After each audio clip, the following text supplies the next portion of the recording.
Hello, bienvenue sur la French, la quotidienne des Français ici au Cannes Lions. C'est la deuxième journée. C'est déjà un rythme effréné. Frédéric est enfin arrivé. Enfin arrivé. Mais voilà, oui. il est là, il l'a promis. Il est là. Il est là. Voilà, une émission spéciale, on va dérouler tout ça. On est, alors d'abord, on est sur cette deuxième journée, ça part très fort, il fait toujours un temps formidable. Moi, je fais toujours un petit point météo avant de commencer. Beaucoup de monde et puis des invités, de beaux invités, Fred. De bons invités. Je vais commencer par Pierre, qui est de chez Saatchi France, ici chez Saatchi France. Bonjour. Martin. Bonjour. Créateur de contenu, mais en réalité ambassadeur d'Omni, en tout cas Esqualité ici. Et puis bon, on la présente presque plus. On la présente presque plus.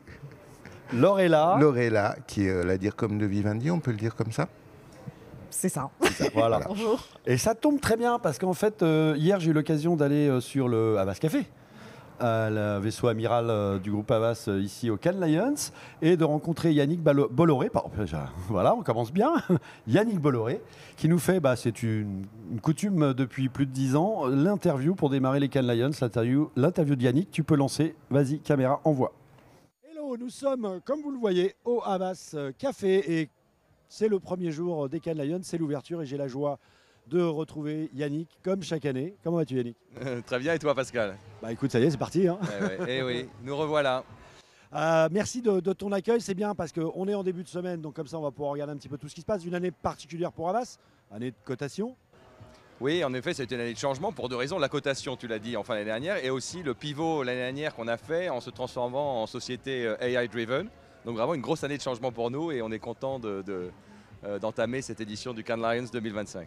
Alors, les highlights, dans quelques heures là, tu passes au Palais pour un talk. Tu peux nous en parler? Oui, comme tu le sais, Havas est très engagé d'une manière générale dans tout ce qui est meaningful, et on a identifié un cas très intéressant autour de la neurodivergence, parce que si 20% de la société en général dans le monde se définit comme neurodivergente, c'est 50% chez la Gen Z, donc chez les gens nés après 2000. Et donc il faut que collectivement on repense la façon de faire des publicités, de faire de la créativité, pour parler à cette génération qui est majoritairement, on peut le dire, neurodivergente. Et donc c'est un panel qui va être extrêmement instructif, extrêmement intéressant, pour voir comment notre industrie, pas seulement Havas, mais toute l'industrie et les médias également, peuvent répondre à ces nouveaux besoins. Ouais, comme tu le sais, hein, l'engagement de la publicité, c'est important, et nous, on y participe autant qu'on peut, et c'est top que tu sois, pour le coup, sur le sujet à fond. Je sais que tu es très engagé. Sur les highlights, on aura bien sûr la grande soirée de jeudi soir. Évidemment, la soirée Havas au Havas Café avec derrière les platines Fabrice et moi, surtout Fabrice mais un peu moi, et on va accueillir encore des milliers de personnes, voilà. Et beaucoup de Frenchies également, voilà, tout le monde est le bienvenu. D'ailleurs, je rappelle le soutien d'Havas, ton soutien pour la French Connection, merci encore. On va parler un peu de créativité, deux gros sujets, LVMH, et puis je ne peux pas m'empêcher de penser aussi aux JO. Oui, bien sûr. D'ailleurs, les deux sujets sont un peu liés, parce que l'année 2024, ça a été les Jeux Olympiques en France, à Paris, et d'ailleurs pas loin d'ici, à Marseille, pour la voile. Et on espère, Havas, qui a été l'agence qui a le plus participé aux Jeux Olympiques, depuis d'ailleurs la candidature de Paris, a présenté plusieurs cas, la cérémonie d'ouverture, LVMH, le design aussi, le design des Jeux, tout le code couleur. Donc on espère avoir des belles récompenses. La première réponse ce soir. Bon, écoute, on va regarder ça avec attention. On la relaiera demain, d'ailleurs, les résultats, on en reparlera demain dans la French. Merci à toi. Ah si, j'ai un truc quand même pour toi. Je sais que celui-là, c'est le Graal. Ah bah celui-là, je le voilà. Tu vois. Voilà. J'avais prévu de garder que le Havas, mais j'imagine. Mais voilà, ça fait plaisir. Et tu passes quand tu veux, comme tu le sais. Et puis nous, on reviendra évidemment jeudi. Et puis je sais que vous avez beaucoup de talks, de conférences, de réunions. C'est intense, Cannes. Ah oui, c'est une plateforme magnifique pour rencontrer les partenaires, les clients, les collègues. J'en vois là en regardant derrière moi qui viennent du monde entier. Donc c'est vraiment une très belle plateforme. C'est une semaine intense mais utile et vraiment intéressante. Merci à toi. Je te laisse repartir. Belle semaine. Et puis on se voit jeudi. Voilà. Merci beaucoup Pascal. Merci à tous. Merci Yannick. Et puis on peut confirmer. Oui. C'est un grand prix. C'est un grand prix, oui, pour l'organisation, pour la campagne. Paname 2024. Exactement, voilà. Si ça n'avait pas eu de grand prix, je ne vois pas qui aurait pu avoir un grand prix vu l'impact mondial que ça a eu. C'est clair. Et c'est encore une grande fierté française, on peut le dire ici au Lions, après ces JO complètement dingues. Donc encore une fois, merci aussi Yannick pour ton soutien. On va pouvoir, d'ailleurs, j'ai envie de dire, c'est nickel d'enchaîner avec toi, Lorella. Tout à fait. On a bien fêté hier soir. Le boss a parlé. D'ailleurs, j'imagine une grande fierté chez Havas qui fait partie de ce consortium Paname 24. Clairement. Oui. Alors, il y a quand même, si tu es là, en fait, Lorella, c'est parce que pour la première fois, tu es juré. Shortlist, catégorie PR. Dans la catégorie PR. Et c'est ma première expérience. Et alors ? Écoute, c'était très intéressant, vraiment. Alors déjà, pour moi, ça a été vraiment une fierté parce que j'ai travaillé dans la pub pendant 23 ans et j'ai été DIRCOM dans un groupe de com, ce qui n'est pas facile tous les jours. Donc, j'avais affaire avec les agences, avec les créas tout le temps. Et là, je me retrouve behind the scenes. De l'autre côté de la scène, ouais. Voilà, à évaluer ce qui se fait de mieux au monde en termes de créativité dans la catégorie qui est la mienne, celle des PR. Et je peux te dire que j'ai trouvé que le niveau était très élevé, vraiment. Une qualité de création que j'avais pas vue. Que tu n'avais pas imaginé ? Oui, les années passées, comme je suis passionnée, tu le sais, on se connaît depuis longtemps, je suis venue au Palais toute ma vie, on va dire, professionnelle, voir les créas, les campagnes, etc. Mais là, j'ai trouvé que c'était très difficile de départager, vraiment, et qu'il y avait un niveau d'exigence au niveau des Cannes Lions qui était incroyable.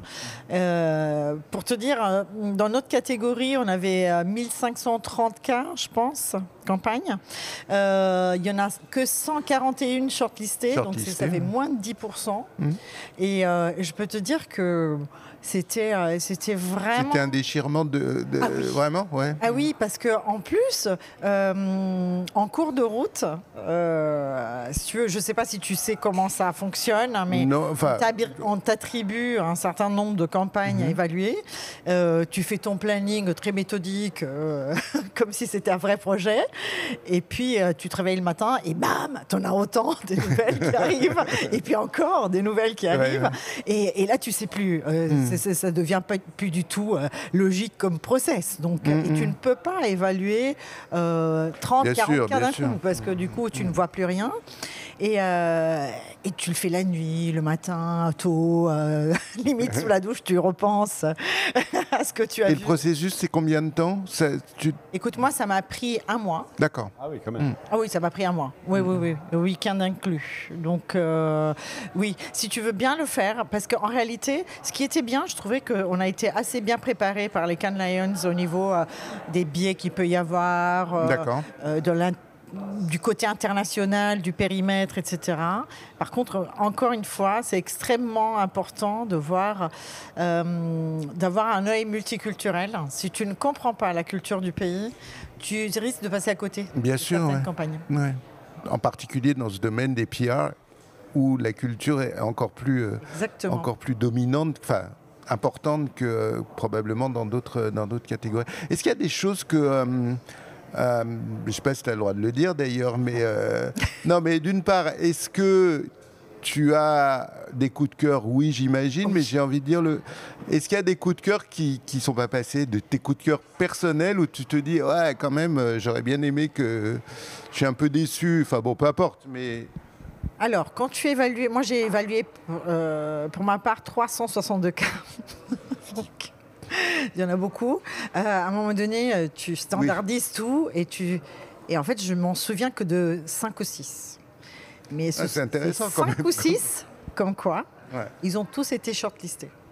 Donc, quelque part, l'idée créative, quand elle est originale, quand elle est bonne, quand elle est impactante, eh ben, tu t'en souviens et tu l'oublies plus. Elle te marque. Elle te marque. Mais il y en a quand même 2 qui étaient mes coups de cœur, surtout par rapport à des causes, à la cause, oui. tu vois, qui me tenaient vraiment à cœur et qui ne sont pas passées. Je n'en dirai pas plus. Mais les autres, oui. Donc, je suis très contente. Là, d'ailleurs, tu me donnes un bon relais. Puisque, comme vous pouvez le constater, nous avons modifié le plateau aujourd'hui. Et il y a une bonne raison pour l'avoir fait. Ce n'est pas parce que le plateau s'est effondré. Et ce n'est pas parce que Frédéric vient d'arriver. On a modifié le plateau parce que, d'abord, comme vous le savez, nous sommes au Lions Sustainability Hub, on dit maintenant, et chez Act Responsible. Très engagé, surtout l'engagement, la responsabilité, le rôle de l'industrie publicitaire.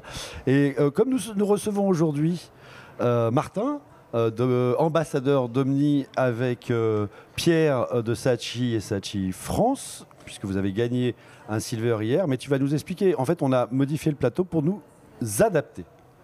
D'abord, bravo. Merci. Et Fred, tu voulais dire quelque chose? Non, je voulais...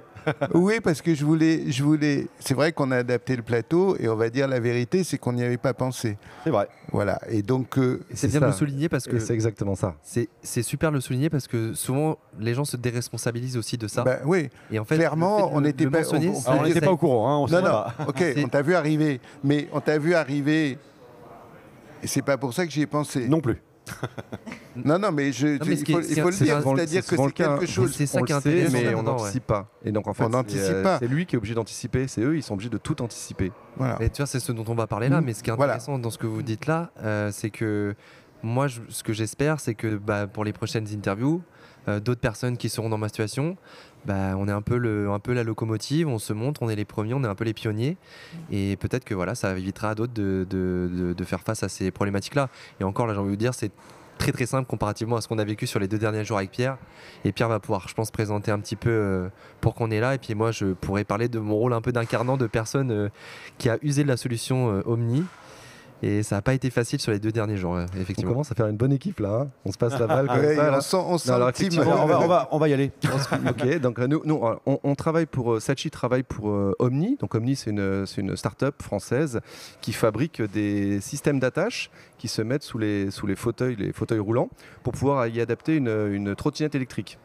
Donc en fait, plutôt que d'avoir à acheter un fauteuil électrique qui sont super lourds, qui coûtent 15 000 balles, en fait, globalement pour 1 000 €, vous avez la trottinette, le système. Un système d'adaptation en fait. Un système, ouais, c'est ça, c'est une fixation. Et alors après, il y a tout plein d'adaptations pour les différents handicaps, mais c'est ultra simple, c'est ultra intuitif. Et le truc, il est génial. Donc on a bossé avec eux depuis 1 an et demi et on a fait une super campagne pour eux où on a hacké Uber Eats. Et en fait, on a avec Martin et puis toute sa communauté, parce qu'il a une énorme communauté, on a engagé, ils l'ont fait bénévolement bien évidemment, mais donc des gens de sa communauté sont venus et se sont fait passer pour des livreurs Uber, donc en s'inscrivant sur Uber Eats, et ils ont livré pendant toute une journée des plats concrètement. Donc les gens voyaient des livreurs Uber en fauteuil toute la journée, donc les gens avec des yeux comme ça. Le truc, il est super con, ça a cartonné, et là aujourd'hui on a gagné un silver en Health, et c'est pas fini. Et c'est pas fini, on a encore plein de shortlists qui doivent se transformer ou pas, mais bon, on croise les doigts. C'est vraiment incroyable. Et c'est vrai que c'est le premier lion du nouveau Saatchi. Ça fait au moins 15 ans que Saatchi n'a pas eu de lion, et là c'est le premier lion du nouveau Saatchi. Donc on est tous, mais toute l'agence est derrière nous, là, c'est incroyable. Et c'est vrai que ce que disait Martin, là, moi, ça fait, on va dire, 1 semaine qu'on est vraiment au quotidien ensemble, et ça fait 3 jours, on s'était vu pour la campagne, si vous voulez, et ça fait 3-4 jours, on va dire 5 jours qu'on est globalement, qu'on vit côte à côte tout le temps, et je me rendais pas compte, même en ayant travaillé, je me rendais pas compte la galère. Il doit tout anticiper, tout faire, parce que rien n'est prévu. Mais strictement rien. C'est ce que vous nous racontiez tous les deux pour ce matin, où vous avez particulièrement galéré pour venir de votre hôtel à là où on est en fait. Et oui, parce que ce matin, donc on a présenté, donc on avait une soutenance glace, donc pour le projet, donc c'est canon. Donc on a tout préparé, on a tout préparé avec Martin. Vraiment, on s'est mis une grosse pression pour ça. Tu peux rajouter un truc ou pas? Ah, vas-y. Parce que oui.